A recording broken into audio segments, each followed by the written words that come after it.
Hey, what's up, everybody? Justin Ochoa back again with episode 24 of the Gym Sessions podcast. Today, we have on my good friend, Bobby Whyte.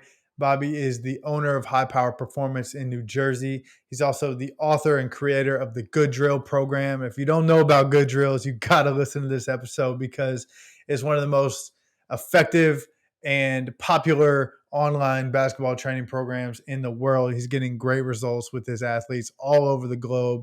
And I could not be more happy for him, more proud of him for putting out such a great program. In this podcast, we obviously talk about that program, but we talk about skill acquisition, constraints-led approach to training. We talk about communication, coaching, relationship building. We talk about business. We talk about Bobby's background as an athlete and a coach and how his unique background and his journey helped him find success and create what he's doing today. So all in all, it's a great episode. I enjoyed catching up with Bobby.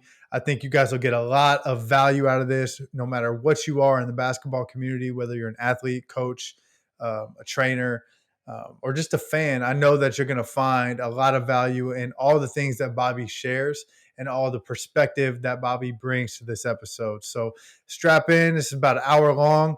It's a great episode. I hope you guys enjoy it. Bobby Whyte, welcome to the show, my man. Thanks for joining me. Happy to be here. How's it going? Oh, it's going great, man. We just spent a good little amount of time catching up. It was always great to catch up with you, but I'm excited. This podcast has been kind of, in the works for a while, and I'm glad we can make it happen. Already freezing. You froze. Oh, way to start the podcast. We're already freezing. We're going a good 10 seconds. We're going to keep that. Screw it. We talked for 30 minutes with zero issues, and then as soon as I hit record, something weird happens. Yeah, it's like trying to scale a gym business. Yeah, that's how it always goes down, man. Well, I don't know if you heard what I said, but I said I appreciate you jumping on here with me. So I want to let you jump in and kind of give the background on who you are, what you do, and all that good stuff. My name's Bobby Whyte. I run a facility in New Jersey.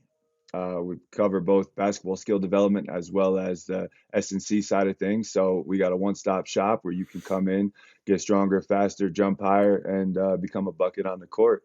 And been doing that for about I started my own business probably 8 years ago, but prior to that, I was working for some pretty sophisticated trainers. I ended up working for the trainers who trained me throughout high school, college, and playing pro ball.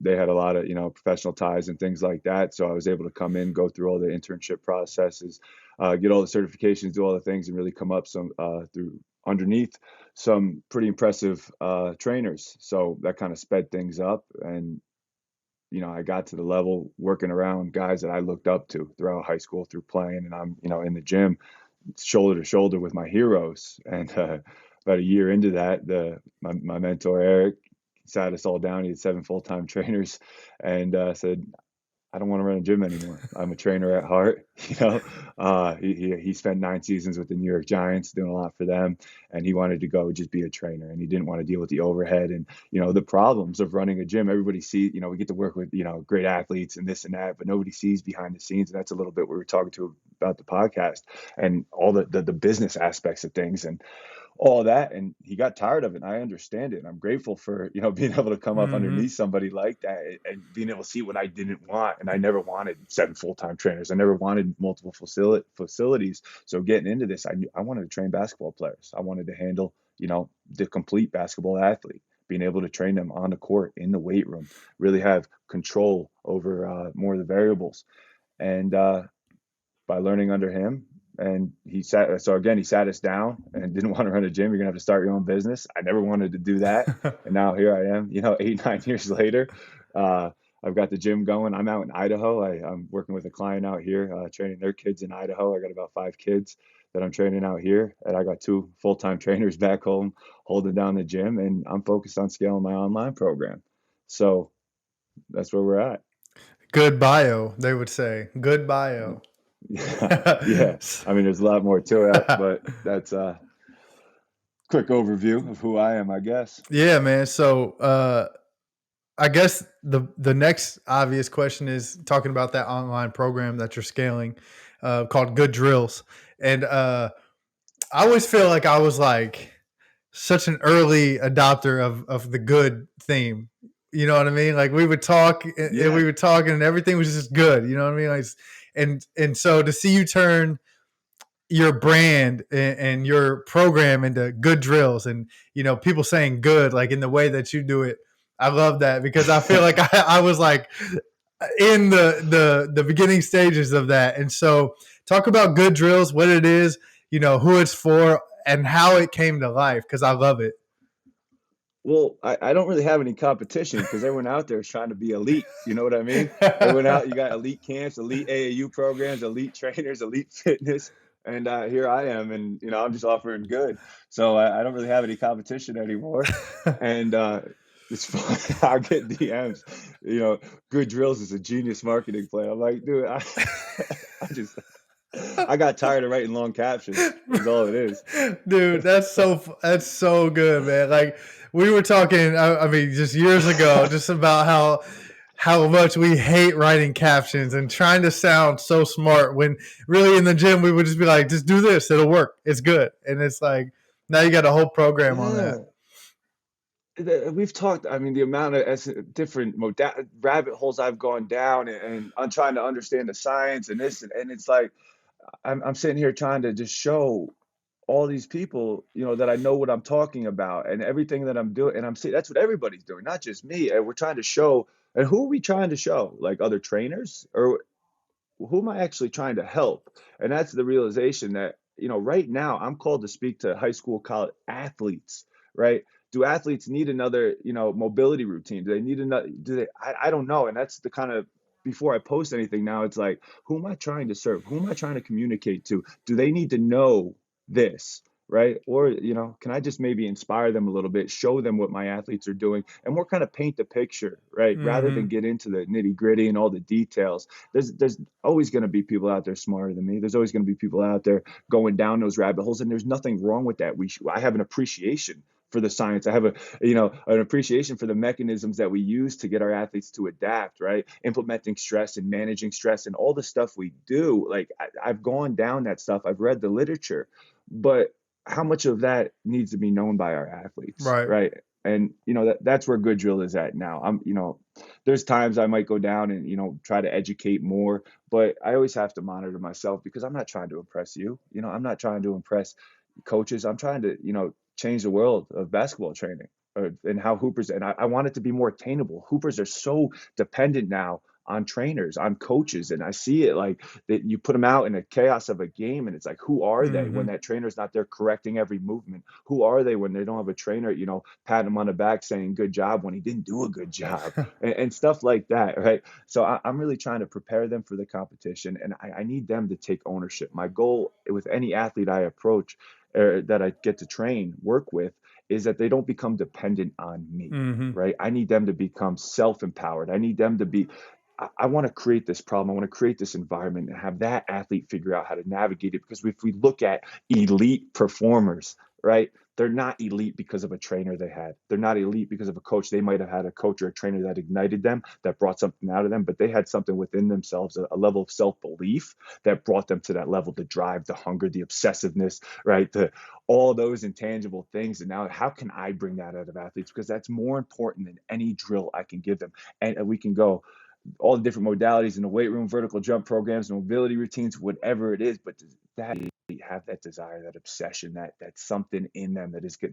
It's like so much more about the intent and the focus Yep. within the drill than the actual drill itself. How can I instill that? And that's what I'm trying to figure out.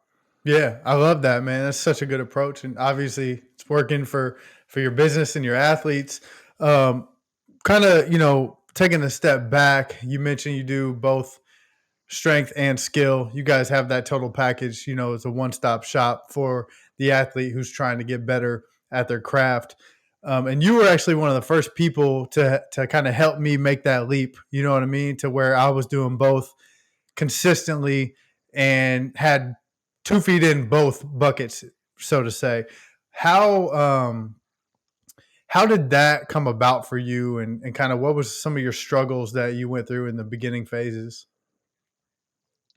So I was a hooper, and not a very good one. I was able to play. I was a good high school player in a suburban town, and I played Division III basketball, and I was a decent Division III basketball, and I was athletic. I'm 6'7". I could dunk the ball. I had handle. I could shoot, and I was always so much more into, I think, the training because I could control that, right? I wanted to be good, but I didn't have that belief, as I was just talking about, to be good. And when it came down like to what I want to do with my life, it's like I really want to help basketball players, and I had always was drawn to the weightlifting. Like that was something I could control, right? I could Mhm. always go in there, Yeah. and I could control that, right? That was a play. I was a worker, right? I worked. I wanted to learn. I wanted to strength train. I wanted to do all this. So I was just drawn to both aspects of it, and I didn't it just made sense to me. And why not? And the knock is back when I was starting this 10 years ago, being expert in one thing, niche sells. And I'm Mhm. like, well, my niche is the complete development of basketball players. That's what I want to do. And they're like, focus on one thing. I am the complete development of Right. basketball players. Yep. And there were a lot of even mentors, friends of mine, other people in this industry that were like, nah, just do skill or do strength. And I'm like, no. And I stuck to my guns on it. And now you're seeing it's becoming a normal thing. And I think, 3 years from now, 5 years out, from 10 years from now, it's going to be the norm Yeah. because it makes sense being able to oversee everything. You're cutting out a lot of the variables that are like you're training a guy, you're doing strength training with him. I'm doing basketball. We have to constantly communicate, right? That's a level of an additional level that's needed to work with these athletes, and we're knocking that out. Yep. So how it started, it was an idea, and I, put my head down for 10 years, and now it looks like other people are doing it. Yeah. Not to say I'm the first, but Yeah, no, you nailed it because it's like people always say stay in your lane, right? And it's like if my lane is basketball, so I am staying in my lane. I'm handling the complete development of a basketball player, and I know the load that they have on the court. I know the load that they're under in the weight room, and now that gives me the best um, information to help them continue to progress. And then you and I both know it sounds good at first. If you're the skill guy and I'm the weight room guy, and we're like, hey, we share this athlete, let's communicate every Wednesday and we'll tap in, you know what I mean? I'll let you know. But it never works out like that. Like either there's somebody gets some type of feeling, or somebody wants more credit than they're getting, or we just get too busy. It doesn't go down like that, and it never has. And so um that is the hybrid model is what I call it. And I think, like, you're right, in the next 10 years should be normal. And I think all the best players at the highest level will have a coach that does both for them. yeah. Yeah, I think you're going to see in other sports too. I think you'll see D back coaches handle all the Hmm. stuff for the defensive backs in a football team, or all the wide, quarterback development, on handling both aspects of the quarterback's development. I think you're going to see it across all sports because it's more efficient, and I think over time efficiency wins, 100%. right? Yep. But what does it take? It takes a level of education. It takes, for a skill guy to start getting into the S&C world. There's a lot of books out there on S&C. Where do you start? How do Hmm. we simplify that process? And that's something I'm thinking about now. Like, out of all the things I know, what do I really need to know? If I had to sum up, 10 years of education and, countless certifications and books that I've read into a thing, what is it? What do I really need to know? And I need to know how to manage stress, and I need to know how to meet the athlete where they're at and add complexity and stimulus over time. Whether we're talking about raising strength qualities, general physical qualities, right? How they jump, run, sprint, throw, whatever it is, or basketball qualities in terms of skill. It's meeting them where they're at and adding complexity over time. And I don't think you can argue or refute that. So when I'm putting out good drills, it's like, am I really saying anything that you can argue? I try not to, Right. right? I'm trying to, this is what I'm doing. And if you want to argue this, I don't know how you can. You can try, but this is how it works, Yep. right? I'm using an ecological dynamic approach, which there's plenty of literature out there on for developing skill acquisition. And then strength training is, how you're implementing stress. And there's a bunch of different ways to implement stress, but ultimately I'm trying to give them, maybe what they're not getting in their sport, build up those general qualities in the Hmm. weight room, keep it simple. And, you know, I don't know.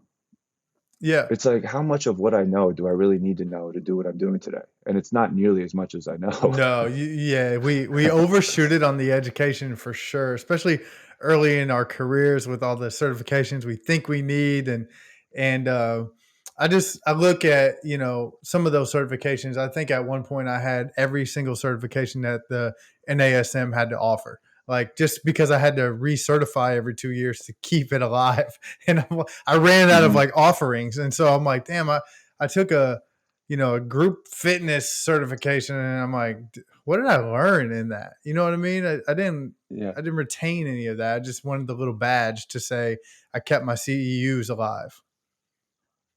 Yeah, and, every new thing we learn, that becomes what we see, right? If I go down, I'm going down FRC and mobility rabbit holes, Mm, every player I train now has a mobility issue. Do they? Yes. mhm. But is that really what's going to move the needle for them, right? Do they need 10 more degrees of dorsiflexion? Do they need, 5 more degrees of hip internal rotation? It might help them, and there's a time and a place for that, and I'm glad I've gone down these rabbit holes to have this knowledge and be able to see movement the way I see movement. But what's really going to move the needle? And it always comes down to that. And there's times where, yeah, I have that tool in my toolbox. So it's not like it's bad. I'm not saying, I'm not bashing learning, and I'm not bashing understanding the science, Yeah, right? But ultimately, we're dealing with humans, right? We're dealing with humans. And that human relationship is going to trump anything we know about actual training, right? And how we can inspire them and bring them to the edge of their ability and ignite them. Because you give one of these kids that have those intangibles, right? And you put them in a very basic strength training program, right? With, yeah, progressive overload, and you get him on the court and you just continually add chaos to his life, right? That's going to drive him, and he's going to have that hunger. And the ones that don't have that, how can I communicate with them? How can I learn about this athlete and what makes him tick? Because what I've learned is what motivates me doesn't always motivate who I'm training. And I think as coaches or trainers, we think everybody's motivated by the same things as us, mhm, but that's not true. Little Johnny could be motivated by trying to make his dad proud, while you know, Peter over here is motivated by he wants to fit in at school, right? Or whatever it is. And like learning why they're here, why they're in the gym. And one of the most valuable things I ever learned from a mentor is the more you learn about somebody, right, the more you can help them. And that's more important than any of the knowledge I have, because we can fill in that. If I ask the right questions, I get good at asking and communicating with my athletes, right? All I have to do is a quick Google search, or, call you, or right. call another trainer, call a PT, or call this guy, and then I can help him. I don't need to know everything, but I need to know that I don't know everything. And I think it's more important to understand what you don't know, right, than lean on what you do know and try to always have that answer. 100%. I love that. And it's crazy that we're just freestyling this because that leads me right into something I wanted to ask you about.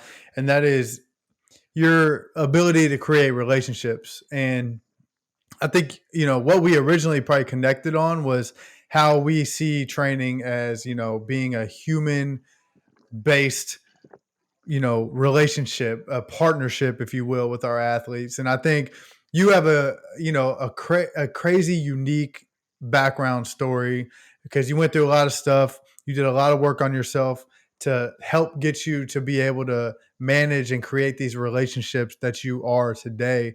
If you don't mind, dive in on that for me, like kind of how you're able to communicate the way you do, how you're able to form these relationships like you do, and how kind of some of the things that you struggle with in your past have helped you get to this point. Yeah, I was never a superstar. I made the travel teams, and I was a role player on whatever sport I played, and I could always do things, but I was never a superstar. And I was always really, I really cared what people thought about me. Mm, And I really I was never living in a way how I wanted to live. I lived in a world where I was more concerned how you viewed me, right? And everything, what does this person think about me? What do you think about me? And I never really paid much attention to what I thought about me. So I lived in if you were smarter than me, I tried to talk, you know, smarter. If mm-hmm. you were an athlete, I was going to talk like an athlete. And I was good. I was a chameleon. I could do all these things, but I never really put any focus onto who I was. And when you start living that way to appease others, it's just a slippery, slippery slope, because there's no end to it, right? And I have an obsessive, addictive personality. I always have. Watch me eat chocolate. It's dangerous. you know, there's never enough. And that progressed into my drug use. By the time I got to college, blacking out was the goal, right? As hard as I went on the court, as much, and I was always, I'm the guy that would, get 2 hours of sleep, black out, then wake up, try to sweat it out in the weight room. I was a savage. But by the time I got to college, blacking out was the goal when I drank, when I partied. There was no mistake about it. I wasn't, oh my gosh, I blacked out. No, that was the goal. And that's how I did things. As hard as I went on the court, I went harder off the court and progressed that to my junior year of college. At this time, I played ball, I hooped, I didn't go to class. I could always talk to teachers and, whatever. If it was a 1.8 GPA to stay on a team, I had a 1.8 GPA. Like that's what it was. And I lost basketball my junior year. I fell, herniated disc in my back, and now I lost basketball, and that was the only thing keeping me above water. Other than that, it was, partying. And Hmm. I went into that. I stopped sleeping. I had some manic stuff going on, and then I went into a big depression after that. And to get out of that depression, somehow I stumbled upon opiates, and they worked. When I did painkillers, I felt better. I didn't want, prior to that, I got to a place after the severe ups of the mania and all that kind of crazy stuff I went through. It was hard for me to even get out of bed every morning, and it was hard for me to do anything. And when I did these drugs, I felt better. And when it's like as dark as that, when the depression is as dark as that, it's like, all right, if I take this pill to feel better, right? Why not? Hmm. Right? It's better than that. And that kind of just progressed and progressed till I couldn't afford those anymore, and that was then I'm doing heroin, and then somehow I get out of school, and I start stealing from everybody I love, and now I'm doing drugs, and I get caught by my mom. It was November 18th, 2012. I was stealing her checkbook, forging her signature, and depositing checks into my bank account. I don't recommend doing that. You get caught pretty quick. And my mom did exactly what she should have done. She kicked me out of the house. She said, if you do that again, I'm calling the cops. You come anywhere near me, I'm calling the cops. And now at 24 and a half years old, I have nowhere to go, no car, no nothing. And I had a girlfriend at the time, detox cold turkey on her couch for 12 days. Uh, then I had a court date for a prior bar experience where I got in a little fight, and then I went to jail for the next 30 days down in Maryland. And I managed to put some time together where I didn't do any drugs. And then I got into a couple different programs, met up with some people that loved me before I could love myself. And they told me, if you want what I have, you got to do what we do. And they promised me I'd never have to feel that way again. And that's the first thing I believe from somebody in a long time. This guy looking at me in the face saying, you never have to feel this way again. I said, what do I got to do? He says, what we do. And I leaned on these guys, like I said, that loved me before I could love myself. I did a lot of work on myself, kind of uncovering and unpacking where all the fear was coming from and how to manage that without getting high and without trying to escape it. And I think, yeah, I went to heroin, but so much of us now, we got that quick dopamine fix in our phone to get outside of ourselves. The world is just progressively and progressively trying to get us out of ourselves and connect to things I don't think it's healthy to connect to all the time. That's why I spend so much time in nature. That's why I'm so into the hobbies and things that I am and family, because I know I'm always being drawn to get outside of myself, but I have to be okay with who I am. And if I'm constantly outside of myself, I'm not doing any work. So now, like we talked about, elite, right? I'm going to bring it back to the word elite, and everything out there is elite. Everything is, I'm not elite. I never was, right? But because I've been through so much pain, if there's one thing I understand in this world, it's struggle. See, I can't even talk right. It's struggle. And I know that any athlete coming to me, whether it's, on the top of his brain or not, whether they know it or not, if they're coming into me to pay me money to train them, they are struggling, right? So it's an instant thing where I lead from a power of, let's say, weakness, a position of weakness, rather than a position of strength where I'm open about who I am, right? I'm okay with who I am. And that opens up, young boys, girls, college people to actually develop real relationships, because I'm not coming in here like I know everything. I'm never walking in the gym like I have everything figured out. I am coming in here and I'm learning just like they are. And I'm trying to learn about them. And then again, to bring it back, the more I learn about them, the more I can help them. And that's the goal. And now if I put that in front, if I'm truly trying to help the humans in front of me, the children in front of me, all the S&C stuff, all the skill stuff, all the other stuff that we do Hmm. is really easy to fill in, right? Right. We want to jump high. There's a lot of I can go read the books about jumping higher. I can go read the books about progressive overload. I can go read the science and data. And that comes as a byproduct of truly caring about the human. So we put the human first, and then we can fill in all the other stuff about the physical. Dude, that's amazing answer. Amazing answer. Like, I mean, what you just said could be the end of the podcast. Like, you don't even, we don't even need to go deeper than that because you just hit everything so perfectly. Like, that is exactly why you're having the success you're having. You know what I mean? Just from from what you've gone through and how you're applying it to better people's lives, man. I love that. I got a lot of respect for that. Yeah, and I don't even want it to sound like I got it figured out because like there is no way to run a gym and not, oh, the numbers are down this Right. month. Oh, we got these problems. I'm dealing with phone calls. People are, credit cards are declining, like all this kind of stuff. Like I said, like we've got so many things that are trying to take us out of that human level because yeah, I need to make money. I need to do this. So I've delegated a lot of responsibility and I choose to make less money all the time because I don't want to get lost in it because it's so easy. I tell you, I'm a, former alcoholic, drug addict, all that kind of stuff. And I can get real obsessive over things very easily. So I need to structure my life that I can really just show up and do what I do. And that's train people. That's help people. That's teach people.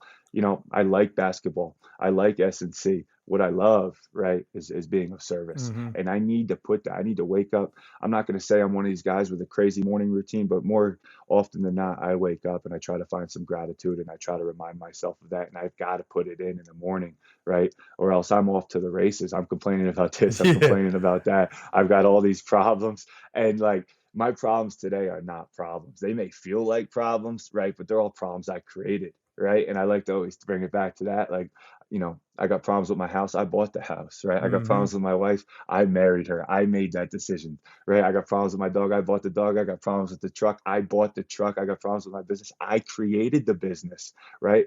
I created all these problems. So they're not real, right? I chose this. So rather than be like, I've got to change my perspective where I'm not trying to have a life without problems. I'm trying to be a man that can handle problems, Yeah. right? That's life. We're gonna have problems. I'm not trying to run from them. I'm not trying to hide from them. I'm not trying to deny that they're there. But the measure of who I am today is how I handle these things. And that always brings it back to the right perspective. And then it's like, if I'm having a bad day or I'm focused on things that don't really matter, like numbers or whatever it is, it's I'm walking in that gym, I'm going to serve the person in front of me. And if I just focus on right now, I'm with you, Justin. I'm focused on you, and that's it. And if I can bring it back to that, everything always works out. Hmm. And it doesn't always feel like everything's going to work out. But if I could just focus on the person in front of me, if I could just serve the person in front of me, right, that's a good day.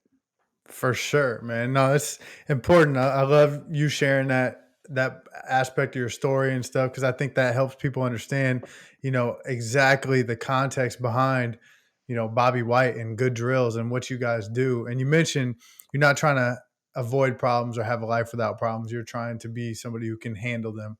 And that I think also translates to how you do your training and how you, implement your drills and stuff. So I want to transition into like a talk about your constraint led approach and how you basically give athletes situations and you don't necessarily give them the answer. You say, all right, here's a problem, figure it out. Go do this. Like, and then that's how you acquire these skills that we're trying to acquire.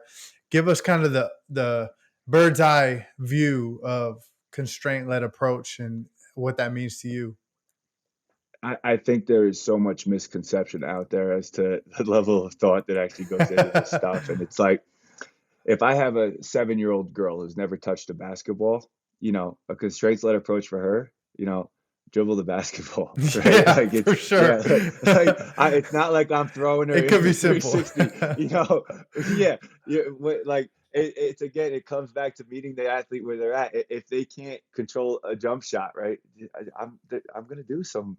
Can you pass with one hand, right? Yeah. It's really meeting the athlete where they're at. But I think it's like we're just throwing random things out there and we're not teaching it. I'll put some footwork together sometimes, but I'm always trying. It's more about hitting a position, hitting feeling something, Hmm. or bringing something out of them that they don't know is there, rather than focusing on copying choreographed footwork. And the second I can get them to a certain level, right, I'm always just trying to up the complexity. And it's what are we trying to work on? Uh, oh, bring it back to your question. I'm kind of going off on a tangent here. It's all good. I appreciate tangents. Basically, the question is Yeah. how do you view like a constraint led approach? Like, what does that mean to you? If somebody's never heard that term or doesn't know what a constraint even is, like, Yeah. what's your working definition? So I don't look at skilled behavior as an athlete as an athlete being able to, perform something in a bubble, Hmm. right? So if I remove the context of the sport, if I remove, five defenders, if I remove, any of that kind of stuff, and I have an athlete that can perform a skill or a repetition that looks clean, it is not the same as being able to perform that skill in the competitive environment. Okay. So rather than bringing attention to the athlete's body, rather than telling these athletes exactly what to do, where to put their feet, how to do things, a lot of internal cueing, right? We're focused on the environment and how that athlete moves within that environment. And as simple as I can put it, that's what we're doing. I am looking at the relationship of the athlete and their environment, and I'm not just looking at the athlete isolated by itself. How does that athlete respond to the environment? How does that athlete move through the environment?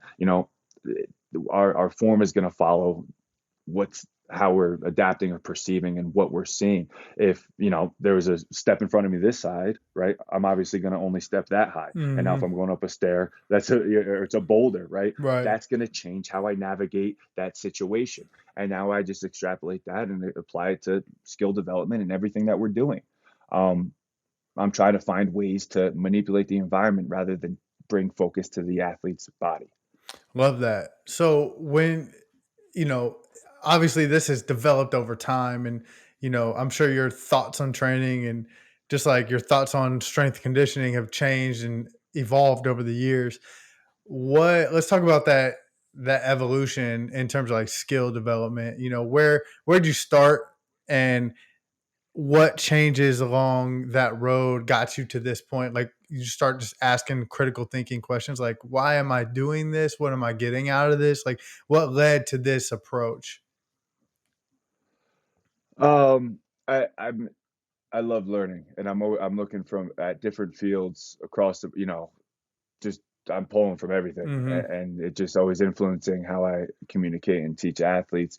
I started, working with a local A. There's about 30 teams, and the guy's a legend in New Jersey's regarded as one of the top shooting coaches, and I'm watching him teach shooting, and he's gotten results, and he's had great players and all this, but everything is just so mechanical and broken down.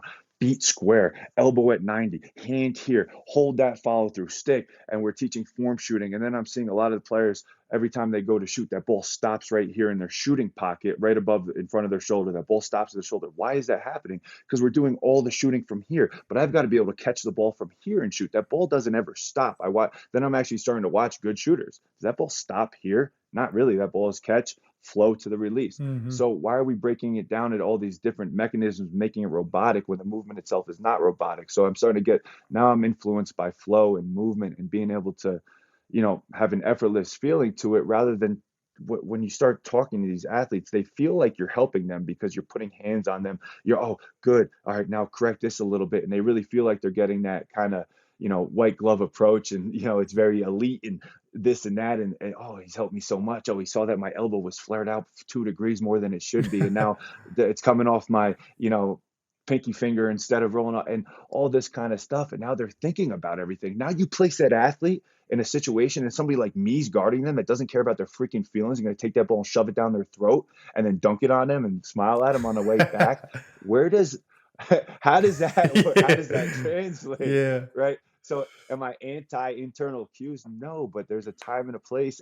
There's, sometimes we might need to bring some attention to the athlete, right? And what they're doing with their body because they're not feeling it. And I need to give them that they need a little nudge in the right Hmm. direction to feel something, or they need a little cue. Oh yeah, I do feel that, right? Because sometimes we're not aware of what's going on. But I'm really trying. How does it grow? I don't know. I'm just going off on tangent. I drink a lot of coffee. um uh, Honestly, a lot of the then and then I'm watching how much stuff is happening in the weight room. And you take a basketball player and he goes to a strength trainer, and the athlete goes in there, I want to jump higher. And then that strength trainer's got him doing box jumps and he's got him doing Vertimax jumping and all this kind of stuff. When that athlete, plays, I don't know, 15 hours of basketball a week and he's jumping, right? He's changing direction. He's going to a skill trainer and he's doing all this stuff. Does he really need more jumping? And some of them might, right? But a lot of them don't. And then we're overdoing it. And I'm like, well, how does this make sense? And that's where it's kind of evolved over time to where it's like in the weight room, I'm trying to give them things, develop a level of robustness, get general qualities. We keep it really simple, but I can hit a lot of that athleticism, a lot of that speed work, a lot of that jumping, a lot of that change of direction by using a constraints kind of game led approach with my athletes where I'm getting them right all that on the court. And why not? So much of the stuff we see on the court from trainers going back, it's so focused on what the ball is doing, what the feet are doing, right? But there's a whole lot on in between that ball and the feet, Hmm. right? We talk about footwork, right? What about the movement? What about the ability to process and all these things? We can hit those boxes on the court. A lot of people don't, and they're more focused on, through the legs dribbles or whatever it is, step backs and all these kind of things. But we can hit a lot of those athletic qualities on the court. So then it starts kind of just willing it down over time to what I offer in the weight room and what I offer on the court. Love that. So when it comes to uh like business wise, do you have athletes that only train with you on the court and don't lift, or only lift with you and don't do the skill work? And then obviously, I know you have both. What's your approach to that? I mean, your sales pitch, or kind of like how you intake an athlete um, that may or may not want to do both, or whatever that looks like. Yeah, I don't deal with any of that anymore because I just don't want to. I've got now we're kind of busy enough, and if you're gonna ask too many questions, like just come in and check it out. Like Yeah. yeah, dude, I used to have a sit down one-on-one consultation with the athlete and the parents, bring them through the whole assessment with jumping, and I would FMS them, I would do all the movements, and I'd sit there, I'd have a whole script that I would go through, and I knew I could hit pain points and make the sale. And now it's like, you know, I don't even do free sessions. I used to do free sessions, and I wouldn't let any athlete get in the weight room before I went through the entire movement assessment and all that. And they would come in, and I'm just like, I want to remove as many barriers to entry as possible. So right now there's, you're going to pay whatever it is, 50, $55, come in for a session. If you like it, good, sign up for membership. If you don't, go somewhere else, and that's fine. I know I believe in what I'm doing, and I have a track record to prove it. Not, it's like, I mean, look around, look who's in this gym right now. Like, if you don't want to Right. be here, that's on you, buddy. Right. But it took a long time to get there, and it took all the other stuff I did to build that reputation. So it's not like I'm knocking what I used to do because it got me to where I am now. And I needed to do all that stuff. I needed to get people in my gym. I needed to, be able to feed myself. So I went through all that kind of stuff, but now it's evolved over time. It's like my wife handles the phone calls. She does all the membership setup. I get to show up and be Bobby. Um, That's nice. but the intake we run, it's hard to get everybody. We run a semi-private model on the stage, so there's never more than 5 or 6 athletes doing strength training. And then I like to keep the class sizes small on the court, which is 8 athletes, and that's manageable. We break them up into different skill levels. So on the court, I've got 3 skill levels: 1, 2, and 3. 3 is all athletes that are either on a college trajectory or already playing in college.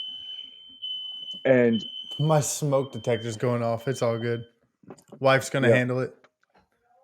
now Showbiz, we baby. we are. It's all right. It's all good. So in terms of like intake, we're always testing and tracking. So we put together, we got the Vertec, we got the jump mat, we have some timing devices for, we go a half court sprint because that's what we have. We do a couple, we've got a triple jump or 2-1-2 jump. We got a couple different things that we're doing. There's no real, we're just rotating through them. So every session, right, we're going to do some warm up, some game, whatever it is. Then we're going to test something. We do this every single session. So we'll test an approach, a max approach jump, right? We'll test a standing jump. We'll test a triple jump. We'll test a 10-yard sprint. And this does 2 things. We're constantly, measuring, remeasuring, seeing things. And that allows it. So if an athlete's coming off the street, unless we're getting something down, right? They're all coming in to jump higher, right? So whether we're testing a broad jump or a triple jump, at least we have some type of jumping metric down. And the next time they come in, we'll test something else. So we do that daily, 5 days a week in our gym. We're testing something. That's part of our warm-up routine. I want them competing. And that does something. Sometimes I'll come in and I'll know an athlete's max approach vert is 36 and he comes in at a 29.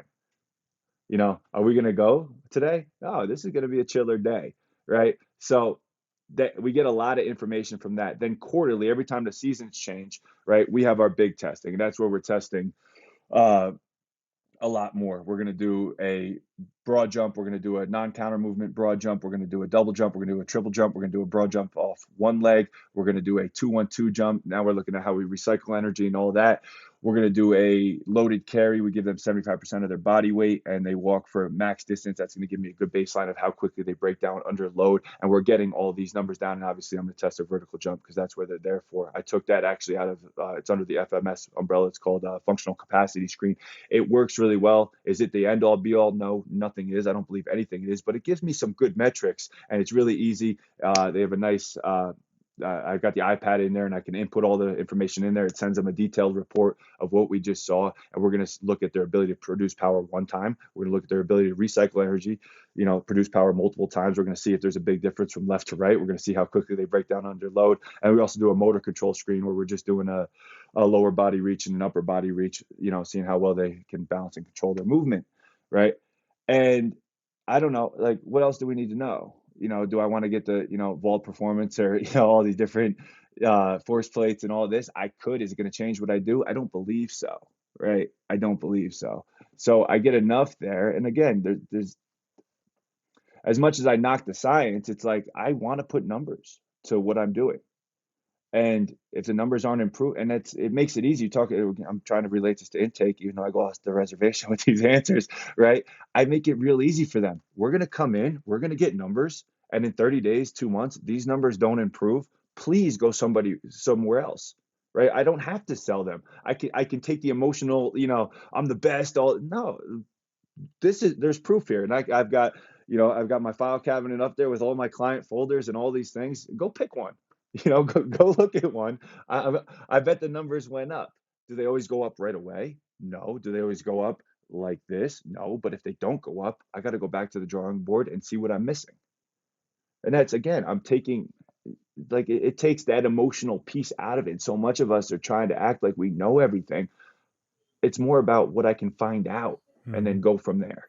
Yeah, no, testing, I love that. I love having objective data, you know what I mean? Say like I'm a nice guy, you know what I mean? I like all my athletes. I'm gonna be like, hey, you look better, you look faster, you look like you're getting bouncy. But that's just me being nice. I want to see numbers like you are faster, you are jumping higher, you are XYZ getting stronger, whatever the case may be. So I love testing. I love, kind of the intake process. Is funny you said that about the consultation. I used to have that as well. Like I used to be like, it's mandatory. Like you have to do it or you can't train with me. And then what happened was I started getting more pros. And these pros are not with the bullshit. They're like, yo, I just want to get better. And so I was like, well, what am I going to do? Tell so and so like I can't train you, bro, you got to get a full assessment for. No, the testing is the training is the testing, and it's a cycle because when you measure everything you have the data. So it's just like And that's I'm not trying to like poo-poo reading books and understanding, because I can easily now get an athlete on a stage, tell him do an overhead press, and if he's not getting that bicep to his ear, oh, he's got something going on right. wonky with his shoulders, right? Might need to work some shoulder extension. I can see that quickly, or squat for me. How does that squat look, right? I can pick up a lot of information on the fly because though it all started with this intake process, and Yep. I have now the lens of thousands of athletes that Yep. I've done one-on-one intakes with where I can pick up things very quickly in a group setting. I wouldn't recommend what I do to anybody else just starting. Go Right. through the stripes, learn from people, get the certifications, read the books, go down these rabbit holes, and then after 10 years, then start, trying to worry about how you're going to put it all together. Yeah, it's the Like, I don't perfect. regret going down. I was just gonna Yeah, say go it's ahead. the perfect example of addition by subtraction. You For 10 years you build up, whatever education bank you're trying to build up, and then you get to the point where you can't possibly use everything that you've learned over that span.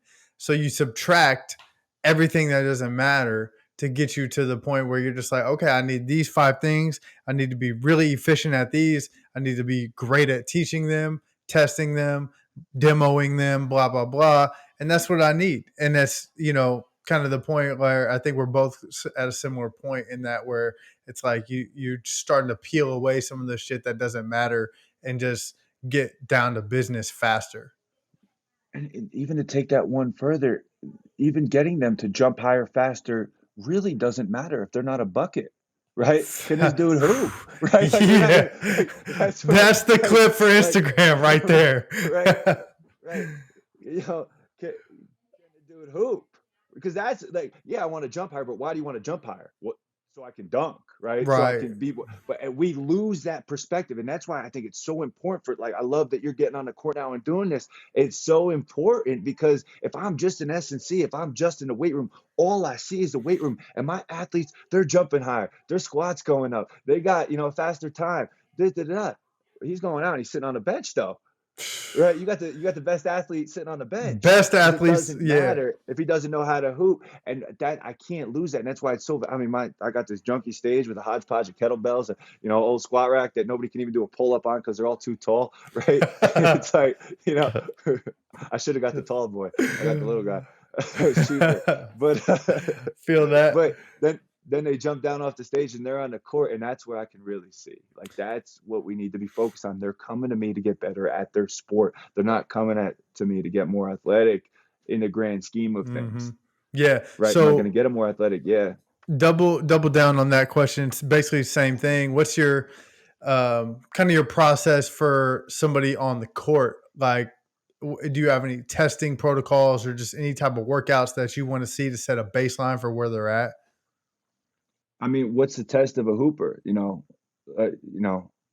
Does it one on one? Are you winning? Two on two? Are you winning? Three on three? Are you winning? Yep. 5 on 5? Are you winning? Right? And I think there's a lot of players lack the self awareness where it's like, do you win? Because it's a W or an L, right? Do you help your team win? Yeah. Do I have guys that drop 30? Yeah. I also got guys that led the state in charges, and became a Division 1 player that averaged 12 points a game, right? Hmm. And there's different things, and it's ultimately like developing that level of self-awareness to understand where you're at. It's like we always want to keep growing. We always want to add new tools to the bag. We always want more move. I want to be able to shoot better, do all this stuff, but it's like understanding where you at right now, Hmm. right? And now when you walk on the court, what's going to put your team in the best position to win? Maybe you're not the best scorer on the team right now, and that's okay. And that's why I've really been like thinking, ruminating on this thought. It's like, why can't we stink at basketball and be confident? Like, why does a newcomer, a guy that's just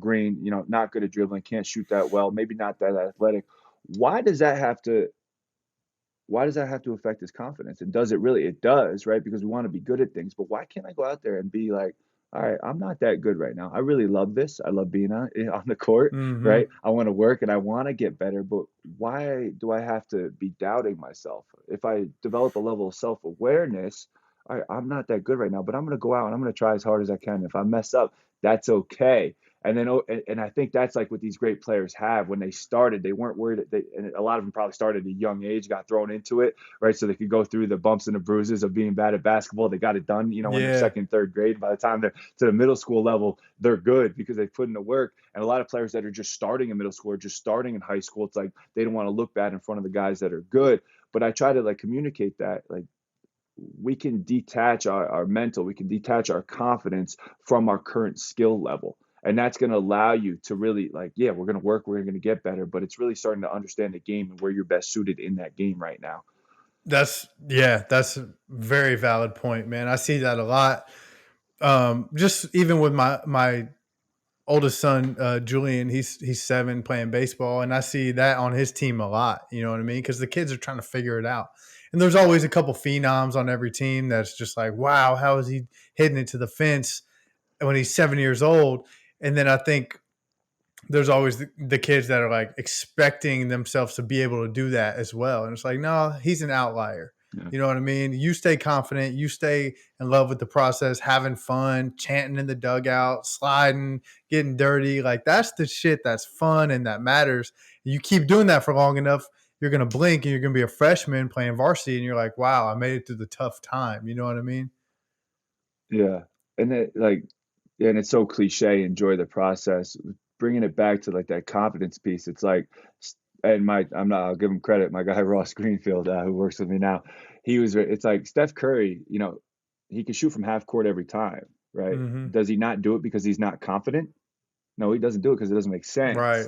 right? So it's like there's no lack of confidence. LeBron will pull from like he doesn't care, Yeah. right? He's detached. It's not a matter of confidence why I'm not sure like for them. It's just it doesn't make sense. So it's like how can we get that now to young athletes that you know I get lost on this. I want to like get this down to where I can really hammer this out in conversation. But I think there's something here in like just being able to who we are, our identity doesn't have to be attached to how we perform. And if I can start painting that picture with young athletes, like they just lose that fear, right? Yeah, you can stink and be confident. It's okay. Like Yeah. you can confidently turn the ball over. It's Yeah. so you don't have to. But like the progression is like I stink at basketball. Well, yeah, you do because you haven't played enough. You haven't done this long enough. That's okay to stink at basketball. That doesn't need to devalue who you are as a person. And that's where it goes. It goes from a missed shot to I stink at shooting to I can't play basketball to I'm terrible at basketball to I shouldn't even exist to I'm a piece Mhm. of junk human being. Yeah. Like they watch young players. That's the transition. Yep. It's like let's not bring who you are into this. And yeah, I missed a shot. And the faster they can get to that, the faster they really start getting better. Man, my one of my mentors and really good friends, Derek Grant, he's a mindset coach and he's like unreal. Like one of the things he always tells me is you will always be who you think you are. So it's like same thing. It's similar to what you're saying. You have to be able to tell yourself you're not how you perform on the court. You're not how strong or weak you are in the weight room. You're not your job or your whatever. All these variables is like you got to still be able to program your mind to be confident even when you mess up or even when things aren't going Yeah. right. It's like you got to have that. And yeah, I like where you're going with this. You're right. There's something there, and that is a missing piece. And when you figure it out, I'm gonna steal it from you and implement it into my kids' lives. Yeah. And on the other side, like, and it's like I'll see a player get all emotional and I want them to know like it's actually kind of good that you're getting emotional because that means you care, Yeah. right? It's Yep. like so it's also like yeah, so you do care about this, so like that's showing me something, right? But it's like that toe the line of like yeah, I'm care, I'm obsessive, I'm passionate, and that's the other thing, like to be really good at anything, like we'll speak in the context of basketball, right? You need to be obsessive, and if you're obsessive about basketball, you're probably gonna either say no to or not be. You're gonna miss a lot of other things that other kids Mhm. get to experience. And I tend to gravitate to those kids that are obsessive and really want to be college hoopers and are really all in. But like, I'm never going to be hard on somebody that comes in and says, yeah, I just want to do this for fun. They don't usually stay with me, Mhm. but it's like what it really takes, that level of obsessiveness, you need to say no to a normal life because you're not going to, it's not normal to get to that next level, to become a college basketball player, even at D3, like you need to do a lot of things that other people aren't willing to do. And I think coming to grips with that, it's like more about what you're willing to say no to. Yeah. Where do you like is there a line? This is gonna be a hard question to answer because I don't even know how to ask it. Where do you draw the line of obsessiveness? Because I think, what we know today about, just everything we know, we look at a guy like Kobe and we're like, that's the furthest extreme you can go. You know what I mean? Him and Mike are Yeah. those are the furthest extremes you can go. And then you've got today what we know about, you know, stress management and all that stuff. Today they would say, hey, you shouldn't wake up at 3 a.m. and get that workout in.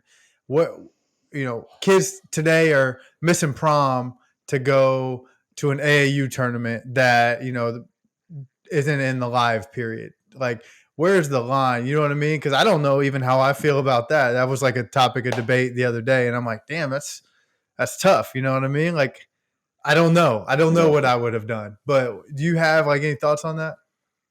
I do, and there's no line. And I think it's a perfect, beautiful question because it brings it back to putting the human first. And I only train the top level right now, not because I don't want to train the lower levels, because I can't have that intimate relationship I want with more than 20 kids, let's say, Right. right? Because I need to know each one individually to see how are they handling this, like how are they handling? Is it breaking them down? Is it starting? Are they losing sleep at night? Are they going through? Are they depressed? Right? I want to know. it's that real fine line, right? Yeah. It's like, is it going too far? And only that kid, only that human in front of you is gonna really know that.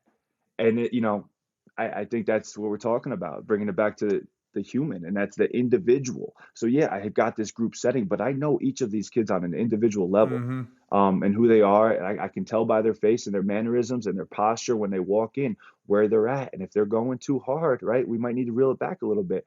And I mean, that's what's going to separate the great. Well, like, who can endure, who can go through that level of set, who can go through what it takes. It's not, you go to the next level, you go to the college level, it's a business. It's no Yep. longer, yeah, you're getting to play a game, but it's a big business at the next level, right?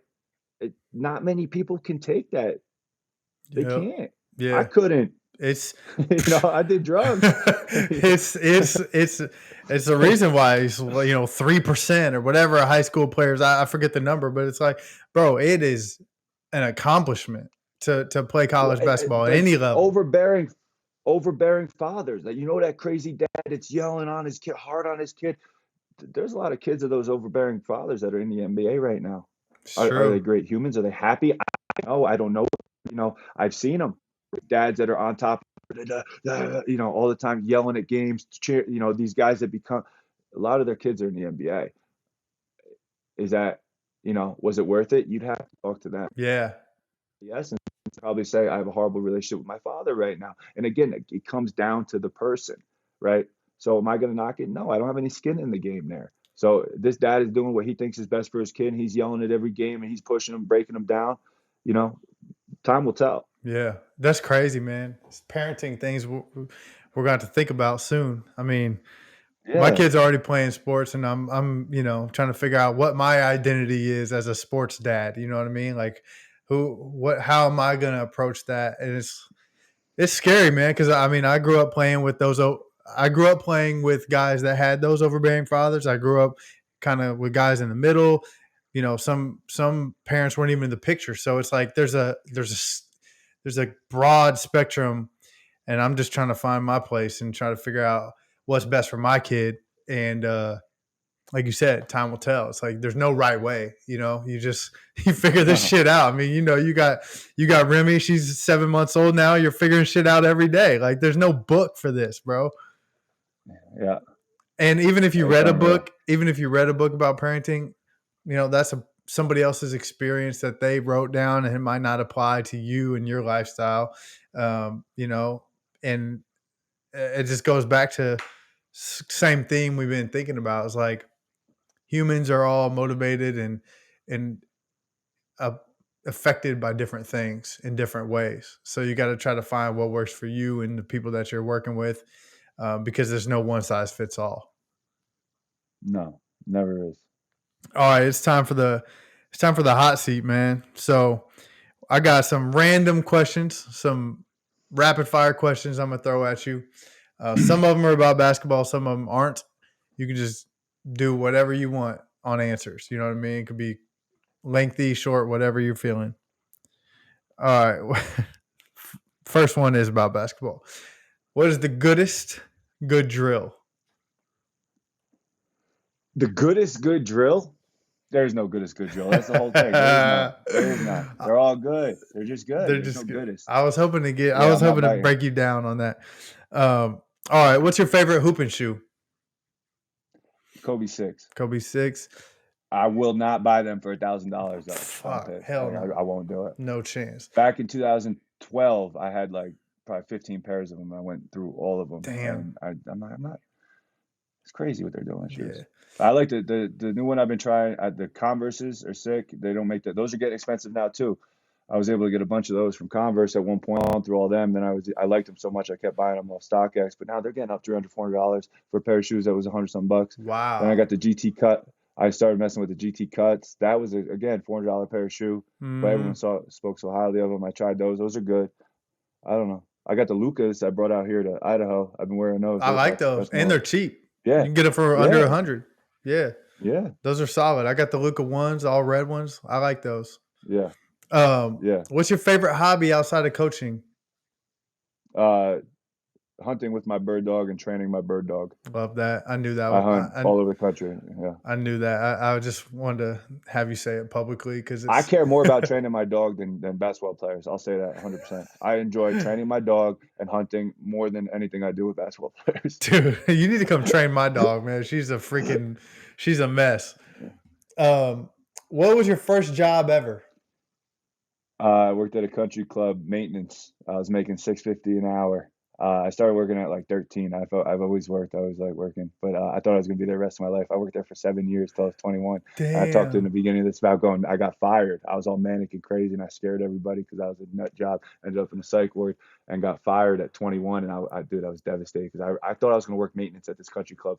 It was like tennis courts and it was like clay courts. I would sweep the courts, do the garbages, fix things. I felt like I had like ownership in this place. Like there'd be a something, I don't know, we built like a fence and I'm like, I made that fence. I Yeah, love dude. I love that.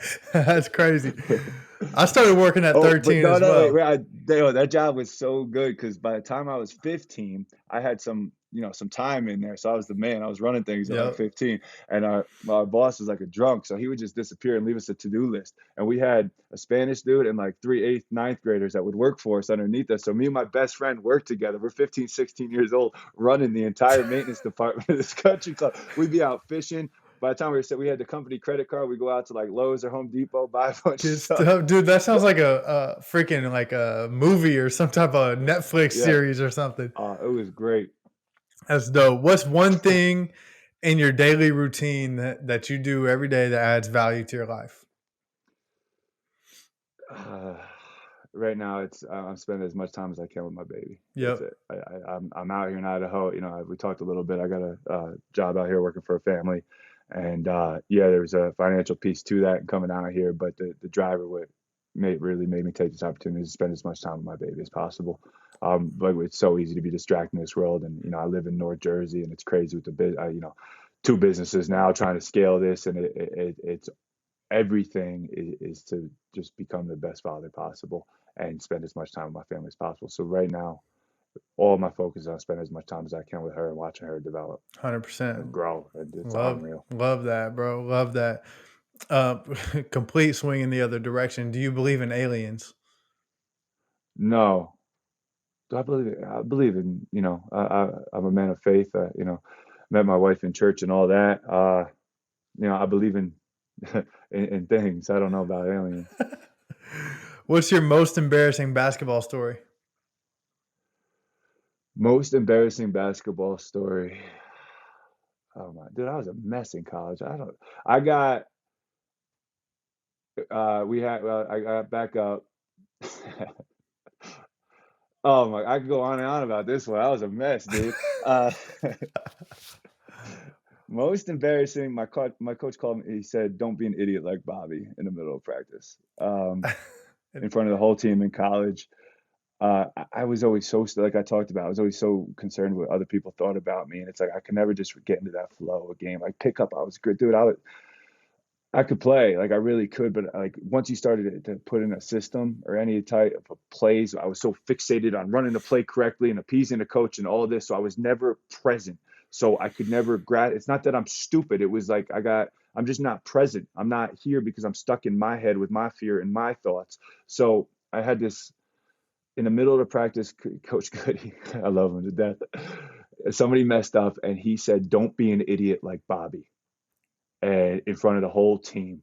Like it just came out and it's like that's what he thinks of. And for me, that's so worried about that was like Yeah. validation to my negative thoughts that this guy really thought I was an idiot. Yeah. And that was embarrassing. I can see Don't that be an idiot like Bobby. cutting deep. Yeah, but now it's like like me now, it's like, yo, like don't talk, Yeah. like it would never happen now, but that's Yeah. who I was. So that was really came to mind. I can see And he that. apologized the next day and he said that's the worst thing he's ever done as a coach is to say that. Really? Yeah, yeah. No, he was awesome. That guy That's recruited. The problem cool. was he left after I loved him. And he left after my sophomore year though, and that was bad. Got you. Couple more here.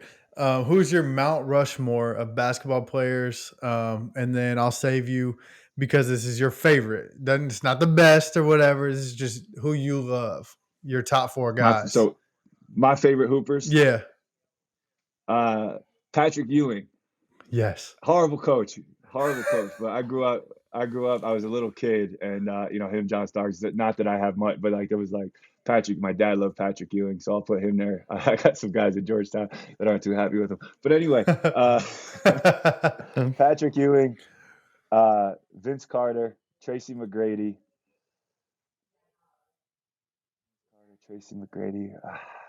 never Kobe. I was never Shaq. Oh, Shaq, Shaq. Shaq, Dude, Shaq. that's a good four though. You know, growing up in I our had the era. Reebok Zebras. I had the whole Orlando Hell jacket, puffy yeah. jacket.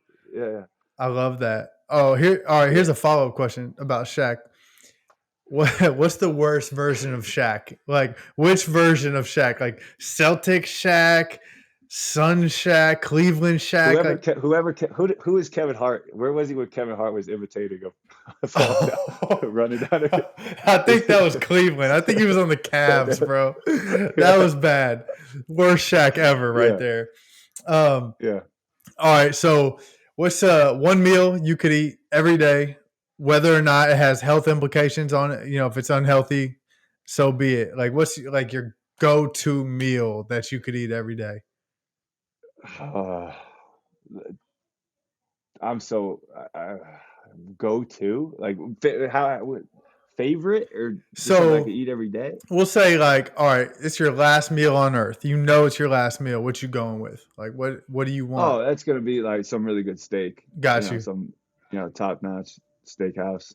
Good steak with some good All the sides. different sides, all the Yeah, different sides. Yeah, the mac and cheese. I love wings. I love burger. I mean, I just eat, man. But like, I can go kind of dark mode if I'm trying to like adhere to a diet. I could eat ground beef with like some hot sauce on there out right. of a. A I could do Tupperware. that too. Yeah, What? Yeah. I got you. What's a like a guilty pleasure TV show or movie that that you enjoy that you're like kind of a little bit maybe embarrassed to admit? Friends. Oh, that dude, that's a great show. That's I The got Office.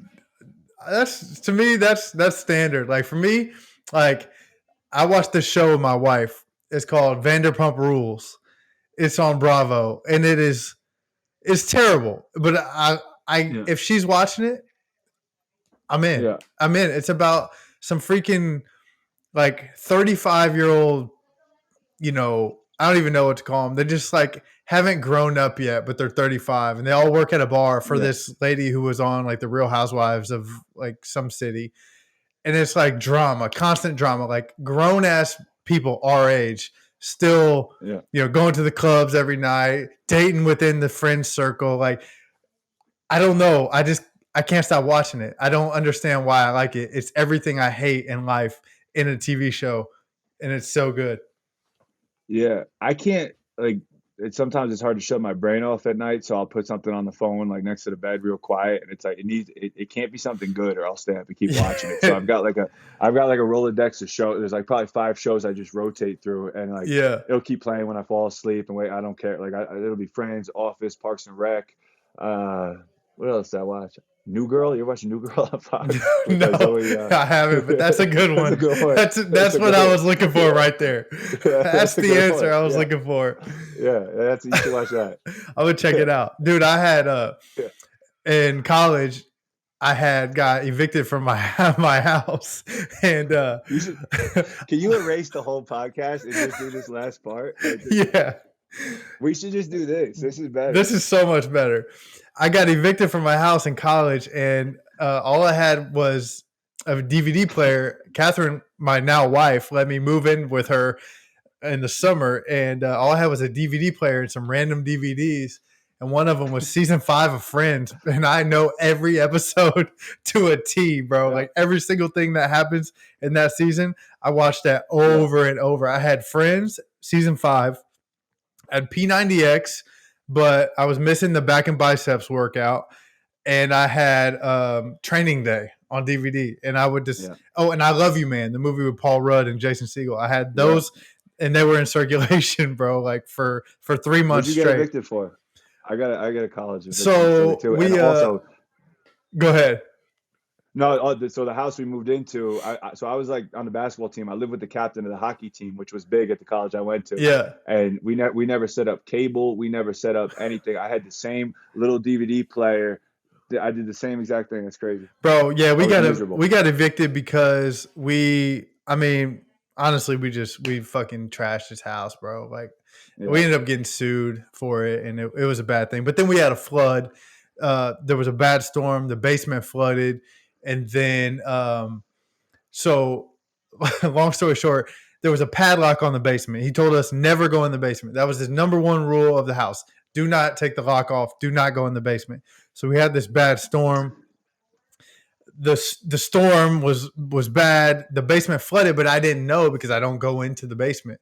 But we later found Yeah. out that it flooded so bad, certain like circuits started going out, and so the house was like falling apart on me. Like certain outlets wouldn't work, like certain things stopped working slowly, and we didn't have a good relationship because we trashed his house because we had parties there like literally every night, and so eventually he kicked us out, and then we come to find out the basement had standing water in it for like a month, and that's why everything was going bad, and that's why the house smelled like trash. But yeah, there's some things that I could share off the podcast that went Yeah. down Yeah. too. Yeah. All right, man. Last one. Um, Before I let you go, I just want to give you a chance to tell us where we can find you, where we can buy good drills. How do we get a hold of Bobby Whyte? Like, where are you at, man? Tell us how to get a hold of you. Just at Bobby Whyte on IG, and you figure it out from there. Figure it out from there. If you can't, then maybe it's not the right situation for you. Yeah. Go buy that elite program down the street. There's a bunch of those. Hey man, I appreciate you jumping on here.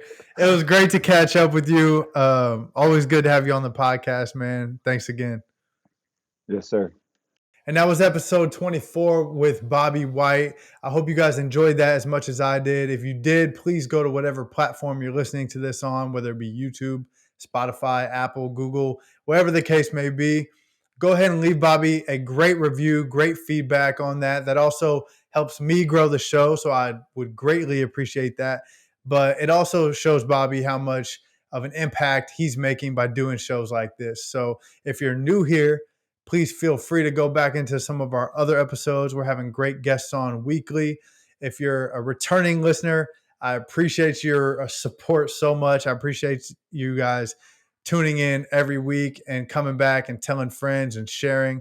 I cannot express how grateful I am for you guys doing that for the show and helping it grow. So, again, we'll see you guys next week with another great guest in episode 25. Thank you.